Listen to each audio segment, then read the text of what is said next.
अस्सलाम वालेकुम व्यूवर्स। शुरू करती हूँ अल्लाह के नाम से और आई होप आप सब ठीक होंगे।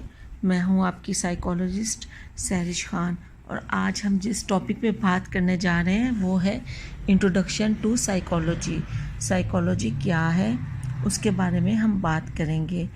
मैंने सोचा कि इस टॉपिक पे एक वीडियो बनानी चाहिए ताकि जो स्टूडेंट्स हैं उनकी भी हेल्प हो सके और वो लोग जो समझना चाहते हैं कि साइकोलॉजी क्या है उनको भी इस वीडियो से मदद मिल सके। तो इसलिए मैंने सोचा कि यूट्यूब के ज़रिए मैं अपनी नॉलेज लोगों के साथ शेयर करूं। तो हम बात करेंगे कि साइकोलॉजी है क्या, व्हाट इज़ साइकोलॉजी, इसके फैक्ट्स एंड फिगर्स पे बात करेंगे हम। और हम बात करेंगे कि पहले की जो साइकोलॉजी थी या साइकोलॉजी के बारे में जो पहले कॉन्सेप्ट होते थे वो क्या है, उसके अलावा मिसकॉन्सेप्ट क्या है साइकोलॉजी के बारे में, हम उस पर भी बात करेंगे। और पॉसिबल बाइसेस जो होते हैं उस पर भी हम बात करेंगे। तो अब हम वीडियो स्टार्ट करते हैं अपनी।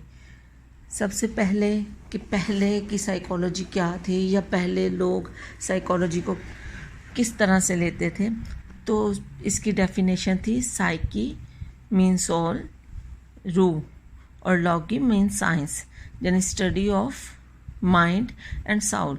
यानी उसमें वो कहते थे कि सिर्फ जो रूह की स्टडी होती है उसको हम साइकोलॉजी कहते हैं।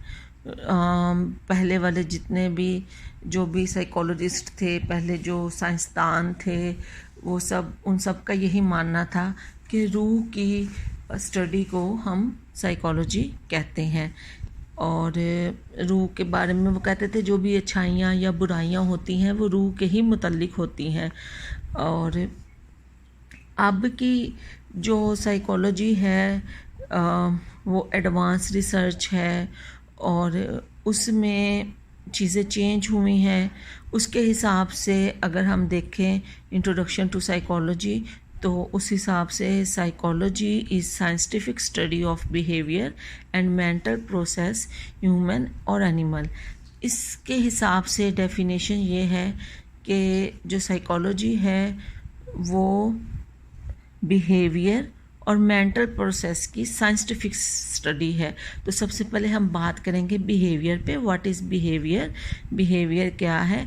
बिहेवियर का मतलब ये होता है कि जो चीज़ें हैं जो दूसरे लोग हमारी ऑब्ज़र्व करते हैं, जो ऑब्ज़र्व से हम पता लगा सकते हैं, जैसे कि किसी के बात करने का स्टाइल, उसकी ट्यून किस तरह से है, हाई है, लो है, उसका बिहेवियर कैसा है, सैड है, खुश है, या मूवमेंट्स के उसके दौरान वो किस तरह से अपने हाथों को मूवमेंट करता है।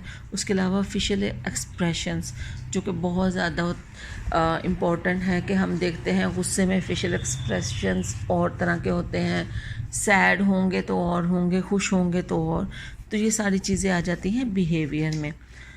अब जो सेकंड हम बात करेंगे वो है कि मेंटल प्रोसेस क्या है। तो मेंटल प्रोसेस ये है कि साइकोलॉजिस्ट जो होते हैं वो सिर्फ बिहेवियर को नहीं देखते बल्कि वो मेंटल प्रोसेस को भी देखते हैं। मेंटल प्रोसेस समझाने के लिए मैं आपके साथ एक एग्जांपल डिस्कस कर लेती हूँ। जैसे कि एक डिसऑर्डर है OCD, जिसमें एक ही ख्याल बार बार आता है। जब कोई इंसान जो होता है वो एक ही काम को बार बार दोहराता है। अगर उसने लॉक लगा दिया है तो वो बार बार लॉक को चेक करेगा। वैसे तो हम लोग भी अगर एक दफ़ा लॉक लगाते हैं हमारे दिमाग में भी कई दफ़ा ये ख्याल आता है कि सिक्योरिटी के लिए हम जाएं, दोबारा चेक करें, हमने लॉक लगा दिया है। तो एक आध दफ़ा चेक करना नॉर्मल है, लेकिन वो इंसान एक दफ़ा चेक करेगा रीचेक, वो उसको फिर भी ख्याल आएगा कि नहीं हो सकता है मैंने सही से चेक नहीं किया, देन वो दोबारा चेक करने जाएगा। और जब वो दोबारा भी चेक करके आएगा फिर भी उससे सेटिस्फेक्शन नहीं होती, फिर वो तीसरी दफ़ा चौथी दफ़ा तो बार बार वो यही चीज़ करता है, एक ही काम को दोहराता है।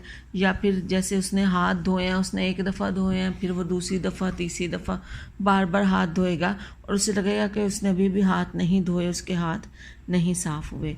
तो ये OCD जो है उसमें वो जो उसको बार बार ख़यालात आ रहे हैं और एक एंजाइटी हो जाती है ना कि उसने ये काम किया या नहीं किया, उसकी वजह से फिर वो दोबारा रीचेक करने जाता है और उस रीचेक करने के बाद उसको वापस आता है तो फिर उसको दोबारा से वही ख्याल आता है, तो ये सिलसिला चलता है।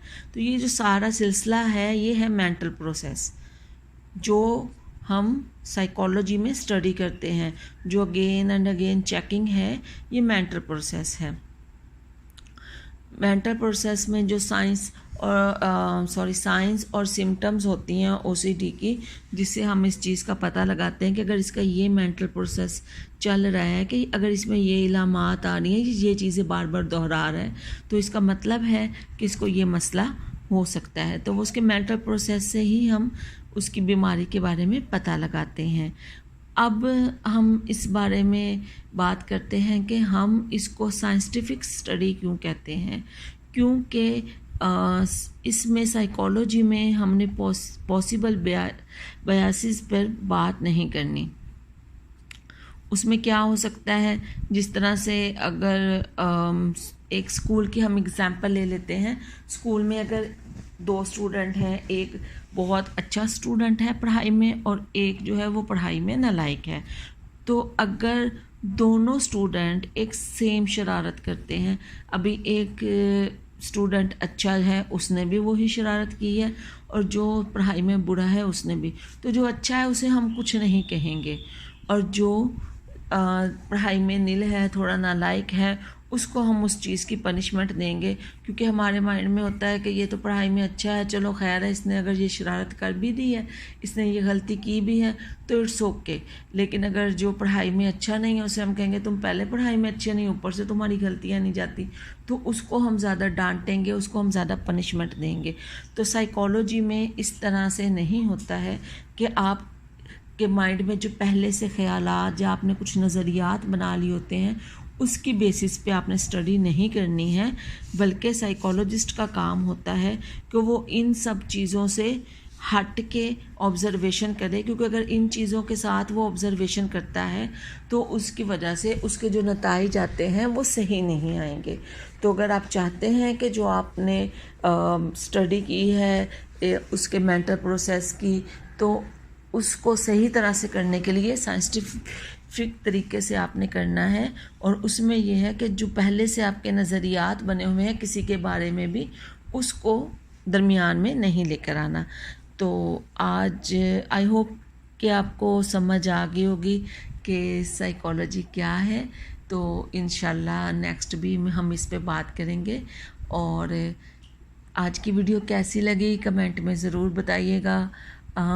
मैंने आपके लिए ये चैनल बनाया है ताकि आपकी कोई हेल्प हो सके और जो मेरे पास नॉलेज है वो मैं आप लोगों के साथ शेयर कर सकूं। तो प्लीज़ मुझे ज़रूर सपोर्ट कीजिएगा, वीडियो को लाइक कीजिएगा, चैनल को सब्सक्राइब कीजिएगा और अपने जितने भी जानने वाले हैं उनके साथ ये चैनल ज़रूर शेयर कीजिएगा। Thank you so much. आज के लिए इतना ही। अल्लाह हाफ़िज़।